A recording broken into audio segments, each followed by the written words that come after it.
Hello, everybody. Welcome to the Buckeye Weekly podcast. I am Tony Gerdeman, here as always with Tom Orr. And if you missed our musical introduction, that's because we are once again in the remote studio of Tom's car following an interview session with the Ohio State linebackers and the running backs. A long session of talking to Tony Alford, J.K. Dobbins, Master Teague, Demario McCall, and then Al Washington, Dallas Gant, Taraja Mitchell, and Tuff Borland. And Tom, let's start off with, first of all, how are you doing? I'm outstanding. Let's start off with J.K. Dobbins, who one of the most interesting things, we've talked to him several times already this spring, it seems. And he's talked about last year not being that good for him and a down year and why that was. And Laurie Schmidt asked today, are you getting less reps because you're an established veteran? And, we talked about the 2000 rep club, and he was like, no, I've had to tell them I want reps. I want to be treated like a freshman again. And it seems this is part of the way he's going to channel his inner freshman and try to get back to that form. And it's, when you look at the difference the difference between his freshman year and his sophomore year, you don't have to look hard to see that he was a different player. And it's a good sign that he has recognized that in himself, and he blames himself for the struggles last year, which is why he has moved back to doing what he used to do as a freshman. There is certainly reason to think that his struggles last year were probably not entirely on him. We have discussed that there should be an improvement in some spots on the offensive line probably this year, which would definitely make a positive impact for him. But to see him be pretty open about it, he generally is a somewhat reserved player. He doesn't, he'll answer your questions very politely, but he doesn't talk in great detail about a lot of stuff. He just seems like he keeps it, keeps it kind of basic. He opened up a little bit more today. Yeah. And that, the fact that he was willing to talk about it is kind of interesting. Tony Alford talked about it as well, and it sure sounds like it was a focus issue with Dobbins last year. And being, Alford discussed Dobbins just maybe being distracted by other stuff and what other people were and weren't doing or were and weren't saying, and not just worrying about his business and not necessarily doing all the things he did as a freshman. He talked about Dobbins as a true freshman coming in, and when he was running 100-yard sprints, he was running 100-yard sprints, and then he'd come back and do another one, and then he'd come back and do another one, and come back and do another one. And that wasn't necessarily what you saw out of him last year in practice, apparently. That maybe it was more, okay, I'm arrived, I'm the guy now, and that he didn't use the word entitlement, but that's the word that sort of comes to mind when you hear that kind of, okay, now this is my job, and now I don't need to do what I did last year. It sounds like that is no longer the case. If he's back to that freshman mindset, and you can get that freshman year performance plus a couple years of experience, that's a pretty good player if you can get that.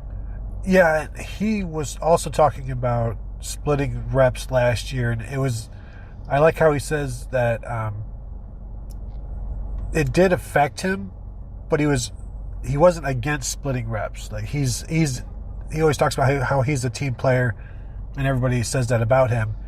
He's like, I didn't have a problem with splitting reps, but I think it affected my performance, and that was another area where he put it on himself, even though I think we would both agree that the offensive line could have done more. I asked him if he was negatively impacted by not having a running threat at quarterback, and he said no, that wasn't it at all. It was, like you said, it was focus. It was, as we've mentioned here before, he was looking for the home run too often, and I'm like, yeah, it's like when you swing for the fences, but you just pop it up all the time. He's like, exactly, that's what it was. And he's like, very good analogy, Tony. Great job with that. Anytime you can incorporate baseball into football is a plus. And these are his exact words. But for me, this is the best J.K. Dobbins has been in terms of an interview, and that may mean nothing to the listeners, because normally, Tom, we both know he's a short answer guy. He'll give you a sentence or two. And this was, just back and forth conversations with, 8 to 15 to 20 reporters. And he seemed comfortable, but also like not satisfied. And we mentioned last year maybe he was a little satisfied. There was none of that this year. And so it's everything he is saying and everything being said about him by Tony Alford would seem to have us thinking that we're going to see more of the freshman J.K. Dobbins. And if you're breaking in a new quarterback, that's exactly the kind of guy you need. It is. That would be a huge asset for this team, because then if you have that running game, that running back that the other team has to really dedicate a lot of energy to stopping, that opens up a whole lot of stuff down the field. And it also, if you have a running quarterback like a Justin Fields, it potentially opens up some of the stuff on the ground for Justin Fields if they have to really suck in and try and clog up the middle of that line. If Fields can, then Fields can get outside and there's more room for him to operate either way.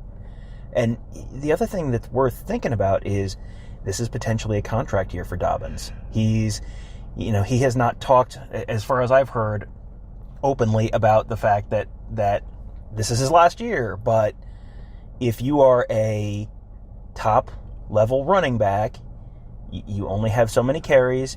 It's worth thinking about that NFL contract, that first NFL contract, and then getting to that second NFL contract as early as possible.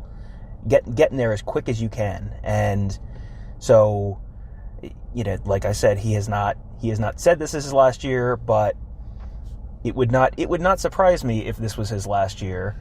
And he has to have a big year. He has to get back to that freshman year and then some in order to earn that NFL contract and be in that NFL draft discussion. Well, it's funny you mentioned that, because I asked him if he was approaching this as if it was his last season, and he laughed and put his head down and said, "No, sir." So take that how you will, but I mean, done. Because I've had players say yes, and I've had players say no, and I have had players say, I don't know, I'm not even thinking about that. So that's what he's telling people right now. Not people. That's what he's telling us. We are not people per se.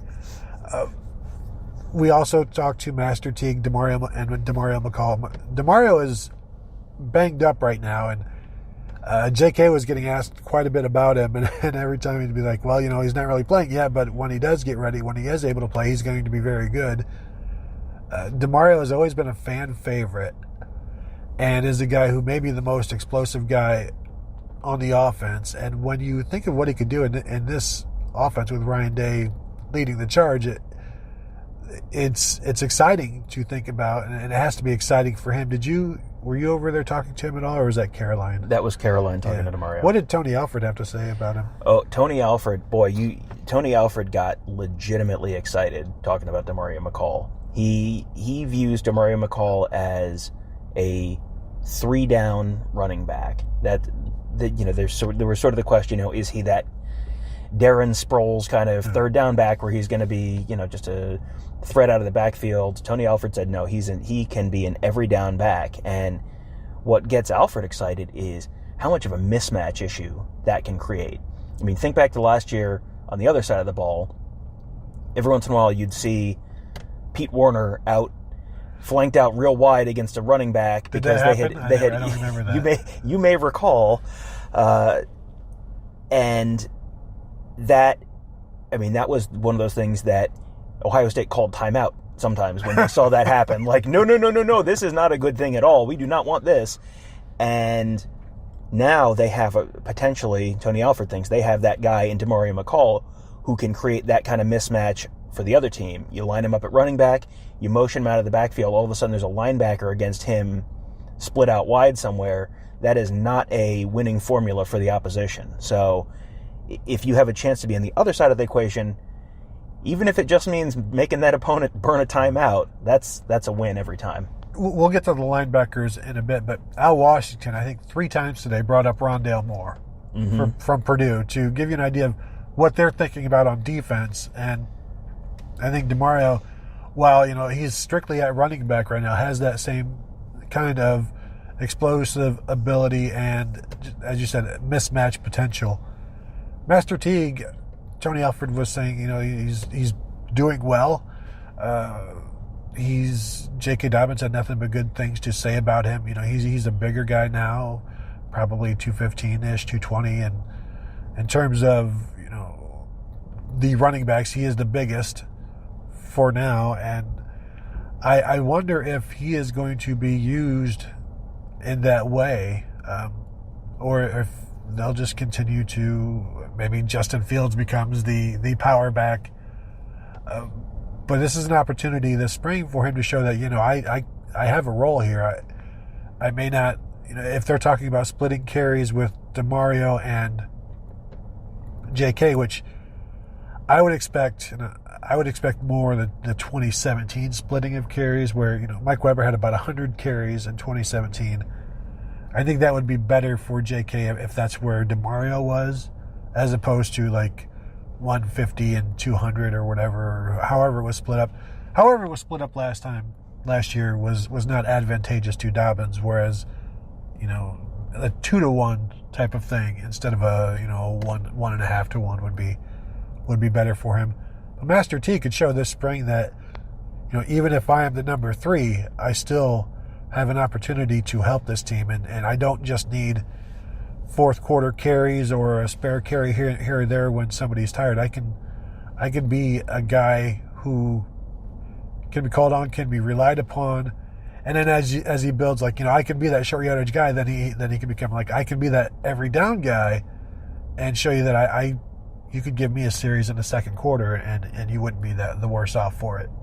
It didn't sound like Alford was concerned about Teague not being an every down guy yet. It's just a matter of, how many snaps are they going to be able to give everyone, because you want to have the old pair and a spare at running back, and they certainly sound like they think they have that right now.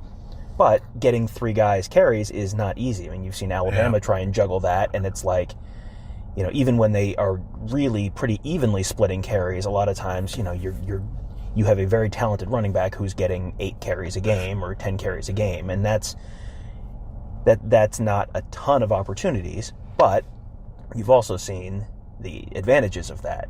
And the other thing that's worth noting here is McCall and Teague are kind of different backs. Yeah.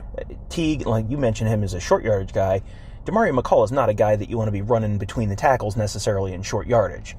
He certainly seems like the kind of guy who probably can do that, and is, if you do that, he's the guy who, if it's 4th and 1 and you run him in between the tackles, and all of a sudden, they suck the safeties up and there's no one there, then he can go a whole real long way. But that's not necessarily his strong suit and exactly where you'd choose to use him. So there's probably a role for both of those guys this fall, and it sounds, based on what Tony Alford said, like they think that both of those guys are in a position to really contribute this fall. The 4th guy in the group right now is freshman Marcus Crowley, who, as we were talking to the running backs and Tony Alford, he was off working on his own, getting in extra work. And I asked JK about him, and he's like, well, you see, as a freshman, you have to get in that extra work. That's how you learn more, and you become a guy that can be leaned on or relied upon, or you can show that you're trustworthy. So he's getting into extra work right now.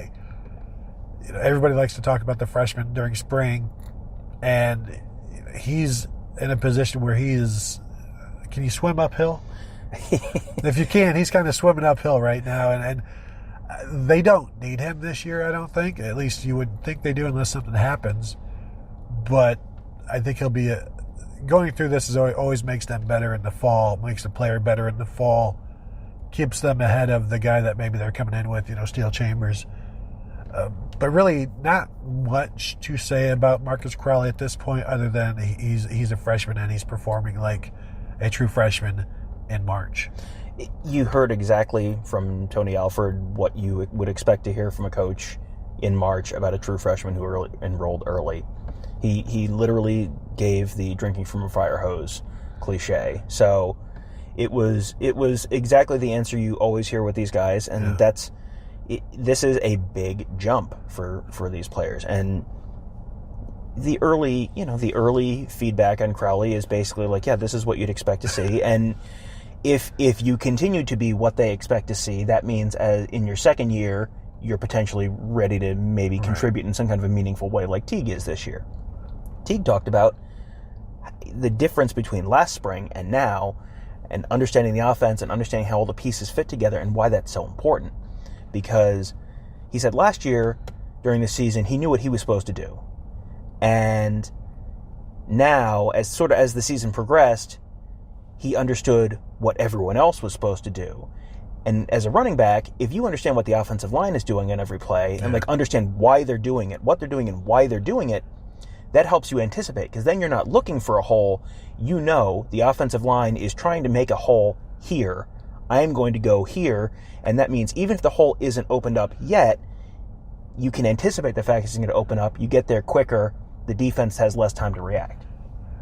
We were talking about J.K., and one of the issues he had last year was worrying about other people doing their jobs, and as he became more knowledgeable, as Master Teague does, and you start to understand other people's positions, it sounds like one of J.K.'s issues was there's a difference between being knowledgeable about what somebody else is supposed to be doing and being worried about it.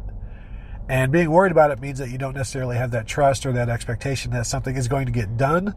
That's how I would read it, and that he would like to just be able to run where things are supposed to be, but he was, in his mind, it necessarily would maybe leave some doubts that his expectations were not going to be met.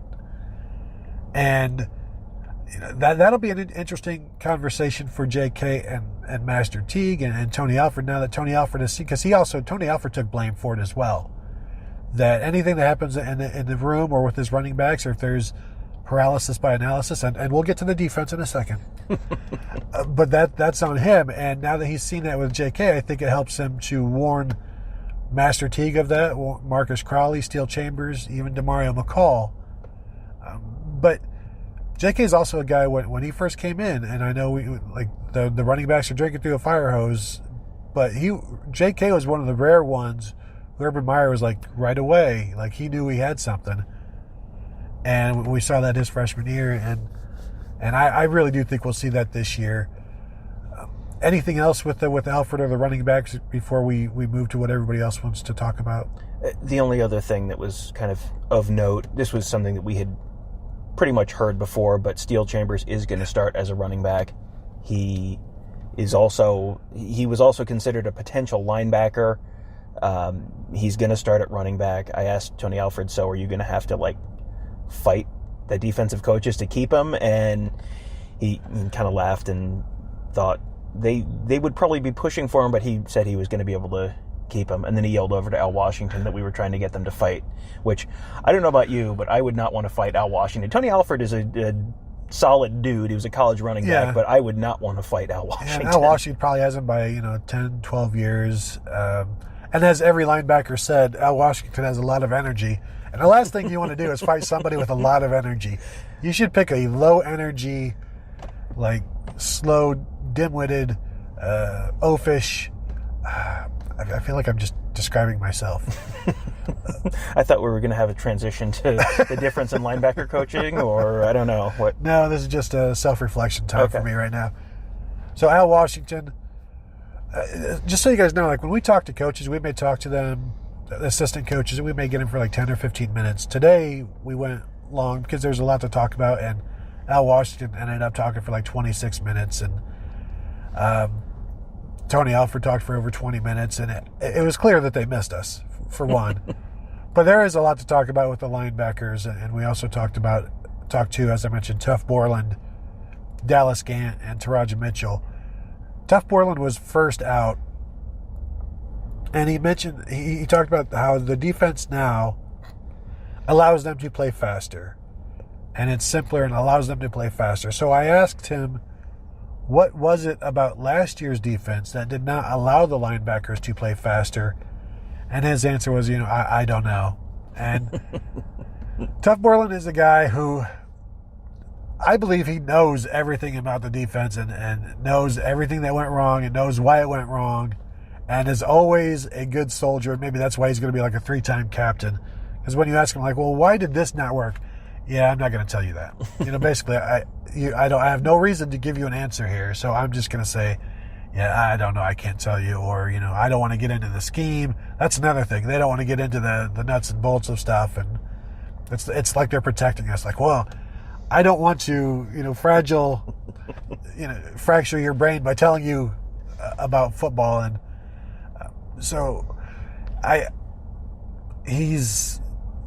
Al Washington was talking about guys who have collateral and who have his respect, and they start out on top, and that's Malik Harrison. That's basically all the veterans. Malik Harrison, Tough Borland, Pete Werner, Baron Browning, or Justin Hilliard he mentioned. Guys who, even though he hasn't really seen before, he knows about them. But it's still going to come down to you win a job or you lose a job.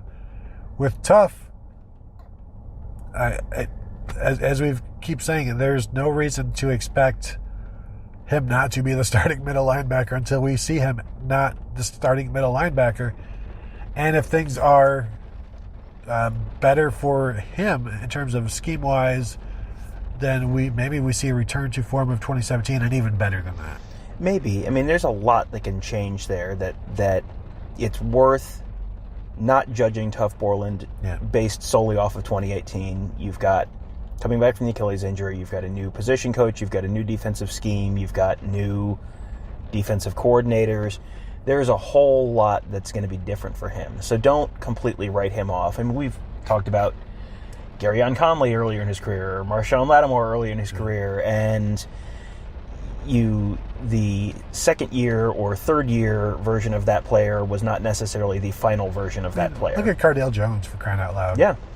Cardale Jones was the guy who everyone was worried about and was going to single-handedly keep them from doing anything in the end of the 2014 season after Barrett got hurt.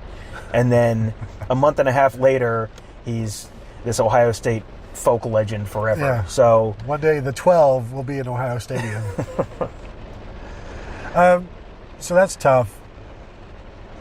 There was a lot of talking to Al Washington about the hybrid spot, which was called the Viper at Michigan. At Ohio State, it is the Bullet. That's Brendan White. That's Jocelyn Wint. We talked Dallas Gant. Dallas Gant mentioned Pete Werner at that spot as well. So it's not just going to be, that position won't be on the field at all times. It's going to be, as we've talked about this before, because we love the linebackers and we are so knowledgeable about what they're going to be doing this year. But it's not just going to be that hybrid spot on the field at all times. It's going to be about who are you playing, what are they running. So you'll still have three typical linebackers on the field at times. There's the Sams and the Bullets will work interchangeably, just as they did under Jim Tressel back in the 2000s. So it won't be that unusual compared to what we've seen before back in the day. You'll have to use your memory banks, or if you've watched Michigan, because we know a lot of you out there like to talk and hear us talk about Michigan and read us write about Michigan. But Brendan White, Tough Borland said he's the perfect guy for that position. And Al Washington went into all of the different things that he has to be able to do. And one of the main things is you have to enjoy contact. You have to seek contact, which seems like all of the linebackers do a good job of. You mentioned Kayvon Pope today did that, and he pulled him aside, said, "You like contact, I like you." I don't know if you can hear it right now, but we're in the car and it's raining. Yeah. So if that's coming through, that's what that is. Don't worry, we're okay. The windows are up. It was a good session with Al Washington, our first since signing day. And he knows a lot more about the players. But again, Tom, it's still early. Just second practice in pads, I think DeMario said, even though I think it was supposed to be the first. But whatever, they're in pads now. And now you start to hit. And what did Dallas... Al Washington was raving about Dallas Gant as a guy who's really shined early. And that's what happened last year, too. The coaches love him. And So what did Dallas Gant have to say? Were you with him? Yes, I was with Dallas Gant. He is someone who's going to be playing on the inside this year. He was asked if he might look at potentially slotting out to that bullet spot, and he said no. He's really kind of an inside guy. He is very much like a lot of the second-year players. It's all making a little more sense now. It's all kind of fitting together a little better. And he's certainly someone who's in the mix for that playing time. I mean, that is a deep, deep, deep room. And if you're taking snaps off the field and putting a Brendan White in some of those snaps, and that gets even harder to get on the field. Because you go through the depth chart there, it's all 4 and 5 stars there. Yeah. I mean, you could go 3 deep with linebackers who are all 4 and 5 star recruits. So it's going to be a challenge to get on the field, but I think he's in position to do that. It sounds like from what Al Washington was saying, he's in a position to do that this year. I did ask him, so how different are things this year? How is Al Washington different than Billy Davis? And he said, it's Washington is a very high energy guy. Really wants you to play fast. Use the word violent. Really wants you to play violent. And that's all. That's what you expect from a linebackers coach. These are all words that you hear about linebackers all the time. And said Billy Davis was high energy in its own way. He was he said they're kind of similar. I mean, I think they're trying to accomplish the same things. It might be hailing right now. I'm not sure. It is a little bit of hail.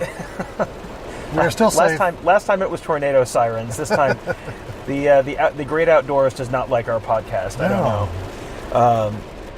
But I think Dallas Gant is someone who's definitely worth watching this year. And again, he could have a pretty good spring and not necessarily get a starting job because there's just so much depth there. But he's certainly someone who all indications within the program are he's going to be a player for this team at some point. It's just a matter of when that actually happens. And I asked Al Washington if the 2 inside backers could be interchangeable, and he said that ideally they would, but you still, at that mic, you still need a mic. And they've got 3 right now with Tuff and Baron Browning and Taraji Mitchell, but Dallas Gant, just the way everybody talks about him, it would not surprise me to see him end up somewhere, but there's really nowhere for these guys to play when they're so congested and they are very deep, even though you look back, well, how can they be deep if they weren't that good last year? Just there's a bunch of them and they all should be better. Taraji Mitchell talked about the defense and how it is simpler, you can move faster, and I asked him the same thing I asked Tuff Borland because Taraji doesn't know not to answer stuff yet, because he's just a sophomore. And he's like, well, you're not thinking as much, and you can just go. And he's a guy that just likes to go and run to the ball and chase it down and tackle the guy. And when you talk about violence, he's one of those guys. And, he knows he's a fan favorite, and he appreciates that. But he also said it means nothing in terms of getting on the field because it's still a competition. You still got to be better than Tuff. You still got to be better than Baron Browning. So, I mean, there's a lot of guys, and they all said the group is faster, able to be quicker, able to move faster. Everything that you like to hear from a defense. And when we go from talking about how it's the most complicated scheme they'll ever play in last year to now they are more versatile but simpler, it sounds like, as you've said many times, they can't get any worse. Mm-hmm. But it sounds like maybe they could get much better. Different is good this year. I mean, that is, if nothing worked last year, and that is basically what nothing works looks like, given the talent level and the results, then different is good.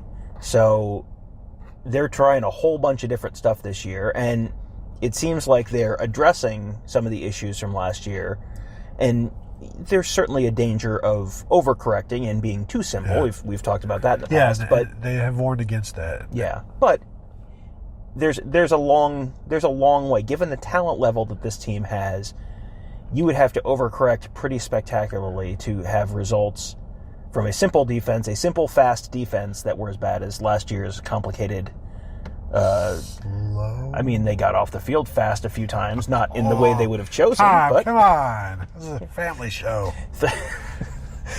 It was interesting how often, I think Dallas Gant was the only linebacker I talked to, but it was interesting how often he used the word fast and quick and speed, and that is without a question the theme of the spring for the linebackers is fast and thinking fast, not thinking too much, running fast, getting there fast, hitting hard. Yeah. I mean, speed and violence. If you are looking for linebackers, speed and violence are two good things. I mean, what comes faster and is more violent than a bullet? That's the name of the new position. So I mean, there is a definite theme to the linebacker unit this spring. Asteroid, meteorite. Those are the only other two things I can think of. So that's the linebackers. Much faster, much less thinking. Maybe more natural. Maybe a good way to put it. Anything else with the linebackers? I know he said Baron Browning is primarily at middle, but they're going to teach him will as well, because, like I said, those positions can be interchangeable if the player is up for it. Where, like a guy like Justin Hilliard, has played both, could do that. I don't know about Kayvon Pope. He's a guy I'm interested to see this spring. And just so you guys know, Saturday is Student Appreciation Day, so we'll get to see the entire practice. And then we'll get to see another entire practice, I think is April 5th, which may be a scrimmage, because it's a Friday practice, and they normally scrimmage on Saturdays, or they used to back in the day. And there are no more Saturday practices except for like the Student Appreciation and Spring Game. Maybe that'll be a scrimmage, in which case we'll tell you everything. And then we can settle all of these arguments. You'll know where everybody's going to be in the fall, because April 5th is normally like the practice that explains the entire Ohio State world and lets us know how everything's going to turn out. But anything else with the linebackers today? I don't think we want to spoil the spring game for people. That's true. Well, you can find out on your own a week later, but we will know, and you will know that we know a week before you do, and you will just have to live with that. And no, I think we're good on the linebackers. Back in the day, like under Tressel, the Jersey scrimmage was the week before the spring game, and that was the one to be at, and that would usually be open, and that was awesome to watch. And we'll see if it's something like that, but I don't know. Maybe there'll be some tackling in that game as opposed to what happens in the spring game where there is no tackling. That was also true last fall. Yeah, Tom. I'm sorry, people. We need a delay on this show. Cover your children's ears. Wow. So that's today. Pro Day was Wednesday. And Tom, it was the most uneventful pro day I've ever been to. Like, everybody wants to know who, 40 times, but because everybody did so well at the combine, workouts were really limited, and the only Buckeye who ran the 40 was Malcolm Pridgeon. And I didn't bother to get a 40 from him because, what's the point? The truck backing up sound that you hear right now is not us being mean. That was actually a truck backing up next to us. Sorry. That seems like an extremely cruel... There are so many spots he could be parking, but it's like, no, you know what? Now that the rain has subsided... And it's taking him at least 3 tries to back up. All right. Should I get out and help him? Would that be good for the show? So Pro Day, there really wasn't much to talk about other than it happened. Paris Campbell tweaked a hammy, but it was no big deal. Brian Hartline held him out. Paris Campbell wanted to continue. I don't even think I can get out of this car now. I'll make it work. Really nothing. I mean, it was 2.5 hours of... Yeah, it happened, but... not much happened. Dwayne Haskins had a good day. Receivers. Dwayne Haskins had a good day. Paris Campbell did a little bit of the passing drills, but not too much. It was mostly the Terry McLaurin, Johnny Dixon show. They shined. They both looked good. They both had some really nice, impressive leaping, twisting catches, get their feet down in bounds. I mean, there was those were the 3 guys, Haskins, McLaurin, Dixon, who stood out to me. The offensive linemen, it was like, how much are they really going to show? they're hitting a big pad, and sure, that was fine. They all hit the pad. No one tripped and fell or anything like that. So that was all good. But there was not a ton to take from a lot of the other stuff. And Dante Booker was listed as one of the guys who would be working out. He ended up not working out. There are no linebacker drills, so I don't know what that's about, as the two men in the van now have a conversation right next to us. Do we have a sign around us that says, recording, please stop by and see how we're doing? Air horns welcome. Bring in your air horns. So that's Pro Day, really not much. Let's talk real quick about a person, a player, a hero very near and dear to our hearts, Tate Martell, who was granted clemency. Is that the right word? I think it was the NCAA and not the governor. Oh, okay. I'm not sure. So, yeah, he is eligible immediately. And I know some Buckeye fans are upset by that. Some college football fans are upset by that. The reasoning, it seemed, as if you read the piece in the Miami Herald with his attorney, basically their argument was that to the NCAA was like, Ohio State didn't want him anymore, so why should he not have to sit out? And, because they weren't lovey-dovey on him, I guess he felt unwanted, and Ohio State put up no fight and were supportive in him being granted immediate eligibility, it seems. I don't really have a problem with him being granted eligibility now, because I want to see that week 0 game against Florida. I want to watch him play. I want to see what he can do. So I'm happy for him. It's an odd ruling based on 4 years ago. Would this have been even a possibility? Oh no, not a chance. But there's been a very clear trend towards basically everyone gets 1 year, almost no matter what. And Jack Wollaball last year transferred to Duke. He got to play immediately. Yeah. Antonio Williams transferred to North Carolina last year. Yeah. He got to play immediately. And that's Justin Fields comes to Ohio State this year. He gets to play immediately.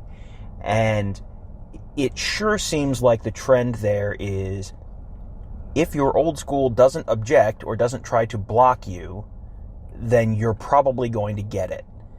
And it's probably not great business for schools to get in the habit of blocking their players from transferring, because then it's like, if you're a high school recruit, why would I go there if I know that if I'm not happy, they're going to keep me from being able to transfer and play immediately, when a lot of other people can, and most other schools are not blocking you. So you are getting to the point where it's almost de facto immediate eligibility right now, which that's fine. I don't have a huge problem with that. I mean, you're going to have a whole bunch of slippery slope arguments and, free agency in college, and this is going to, every team is going to lose 20 players every year, and it doesn't seem like that's probably too likely. But would you like to see Ryan Day's idea implemented, where a school can only bring in 2 transfers per year? Do you think that would limit, if a school you would like to go to has already used their 2 slots, does that keep somebody there longer, or do they just choose a different school? That's a real easy thing to suggest when you're at Ohio State. When you are going to, if you're the new coach at Kansas, or you're the new coach at a place that is probably not as well-stocked with talent as Ohio State, and you need that kind of immediate shot in the arm, that's probably not as popular a plan. I could see it certainly being capped as a incoming thing, but 2 seems pretty low. Yeah. Just not for Ohio State. Ohio State taking in 2 transfers a year is that would be kind of a lot of transfers to take in 1 year for Ohio State. But there are an awful lot of programs that are at different points in the competitive cycle, shall we say, who probably are going to want to see that number bumped up to at least 4 or 5, at least. Do you think he'll win the job? Ryan Day? He already got the job. No, Tate Martell. I figure he's already has he guaranteed it 100%, or is he learned? If he guarantees it, then I think I would certainly say he will not win the job. But he at Virginia, he I have not spent a ton of time watching Miami football for the last year or two. It's not been good. But the bits and pieces of Miami football that I have watched, I have not seen a quarterback I would take over Tate Martell. So I would say, yeah, probably he's got to be the favorite to win that job. And finally, we have something to look forward to this football season, which is nice. Today is also we're recording a Thursday while probably halftime of the Minnesota-Louisville game. So Ohio State opens against Iowa State Friday at about 10 o'clock. 9:50 is the theoretical time. But Tom, as like the fourth game that day, basketball no longer takes 2 hours. It's like 2:15, or so, with all of the reviews and everything. Then you've got a 30-minute break between.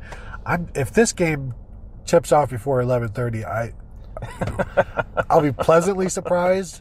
And I'm glad they have moved Student Appreciation Day back an hour, to let the media who will be here sleep in a bit. But you wrote about the 5 things to know about Iowa State. Chris Holtman says they can score, obviously, and they've got some length, some talented guys who are difficult matchups. And Ohio State has a lot of difficult matchups at times, but they have a versatile lineup. But what about Iowa State struck you in that piece? They don't overall seem like a terrible matchup for Ohio State because they do seem to play small a lot. Yeah. Their guards are not, it's not a bunch of 6'1" guards, but they'll start 4 guards more often than not. And it seems like the teams that have that really dominant post player, those are the teams that can get Caleb Wesson in foul trouble, and those are the teams that maybe give Ohio State trouble. You're an 11 seed, you're facing a 6 seed. It's not going to be a great matchup, but it doesn't seem like this is a terrible matchup for Ohio State either. This is a winnable game. I mean, it was, I think Bart Torvik's site gave them a 1 in 3 chance to win it, and it's like, yeah, that's about right. They have to play well, and Iowa State scores much better than Ohio State does, just even on a points per possession basis. Leave tempo out of it. Points per possession, Iowa State is a substantially better offensive team than Ohio State, but Ohio State's a much better defensive team than Iowa State. So if Ohio State can keep the score down, or you have the random Justin Ahrens blow-up game or something like that, then for sure they have a puncher's chance or better than a puncher's chance, I would say. I saw somebody say, the first time Iowa State plays defense, or the next time is the first time, or whatever. They don't play a lot of defense. Mm-hmm. I'm always interested when you're going against this small lineup, does Holtman match small with small, or does he stay with Caleb Wesson? And sometimes, the refs determine that for them. But he has no problem going small. But if Caleb Wesson is a huge advantage, and I think what you could see is what we saw with the team from the same state against Iowa, where they played a really terrible defensive game plan, and Caleb Wesson was just finding Justin Ahrens open, and he was draining threes. And if we're talking about a similar situation, you could maybe see Justin Ahrens go off in this one because Caleb Wesson is in there, and they don't necessarily have anybody who. And if they're screaming with their double teams at him, he's been finding guys open in the last few weeks in the games that he's played. So if the Buckeyes can hit their shots, then I think it sounds like they will have plenty of shots, and so maybe we'll see. Tom, you got anything else before we call it a day? I think we're good to go. All right. So that is the show. Somewhat abbreviated, but we just don't know what else is going to come after us in this location. So enjoy March Madness. Enjoy your Friday late night basketball game, and we will talk to you. We need to get all of the listener questions that I requested this week. Well, we'll take care of those soon. Thank you for those. Make sure to continue to rate and review on iTunes. That is appreciated. And tell a family member, tell a friend, tell a neighbor, tell a stranger. That is that's all we ask. 3 strangers, random situations. And we will talk to you guys later. Thanks.